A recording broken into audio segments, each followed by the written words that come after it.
Hi, I'm Martin McGrath from Financial Edge Group. We specialise in helping people get their super set up for their retirement. Today I want to come to you with some quick wins that you can do before the 30th of June to get the best out of your super. I've recorded a few other videos, so check them out. Today's one is at no cost to you. What I mean is, this isn't about putting money into super, but just a bit of a checklist of 4 things that you can do to make sure you're getting the best out of your super fund. No cost. So anyone can do this, no matter how much money you've got or not. And they are as follows. Step 1, check with your super fund if you have a binding death nomination in place. What does that mean? It's a nomination that if something happens to you, where does your super go? You might not have one, which means it's up to the super fund to decide. You might have one that's old and expired and needs to be updated. You might have one to someone that you don't want your money to go to, an ex-spouse or something like that. So go to your super fund. It'll be there somewhere. Do I have a binding death nomination? Is it valid? Is it current? And is it who I want it to go to? It's an important thing to do. Doesn't sound like it's going to have any impact now, but if something happened to you and your super, you want to make sure that it's going to the place it needs to be. There's a few different tweaks and rules around that, so feel free to reach out and have a chat if you want, or speak to your super fund, but check to make sure you've got a valid one in place. Point number 2, make sure your super fund has your tax file number. There's certain reporting and tax consequences of not having your tax file number with your super fund.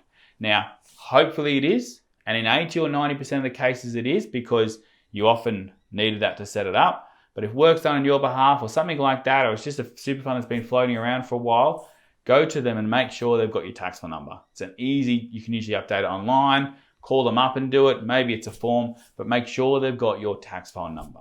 Hopefully you've got it, that you can give it to them, but that's step 2. Make sure they've got your tax file number. Step 3 is have a look at your investments. I know it sounds boring, but have a look at your investments. And not just, oh, it's in the balanced option. What does that mean? Because balanced might not mean what you think it means. So have a look at what your investment option is, but then go have a look at their investment forms, their guides to tell you what exactly is that invested in. Is it in shares? Is it in property? Is it in cash? Is it in fixed interest? Most super funds have some education material on their website, but if you're not sure what those things mean, reach out to us. What we want to make sure is it kind of fits within your risk tolerance. Are you happy to be aggressive if yours is set up aggressive? Or are you aggressive but it's really set up conservatively? Therefore you want to maybe make a change, or vice versa. You're a really conservative person but you never really looked at it. You might realize that it's all that's in aggressive investments. Now it's important to make sure that aligns to who you are, but also in terms of where you are in your retirement cycle. And we've got a process that we take clients through to make sure that's within the right space. But I find that nearly everyone I speak to says, I don't know, they're looking after it for me. Well, it's your money. It's important you know what it's invested in, what it's doing. So go check that out. Not just the headline balance, but go have a look at the report that tells you that underneath. Maybe it's in non-ethical investments and you want it to be in ethical investments.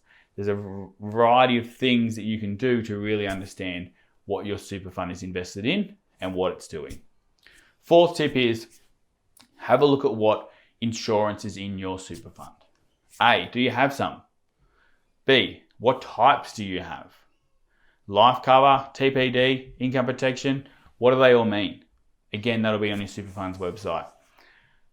How much do you have? Is it enough? I've got some insurance cover in there, but I'm only covered for $1,000 a month if I can't work, but I earn $6,000 a month. We're going to have a problem. Or I'm covered for $100,000 worth of life insurance, but my mortgage is $600,000.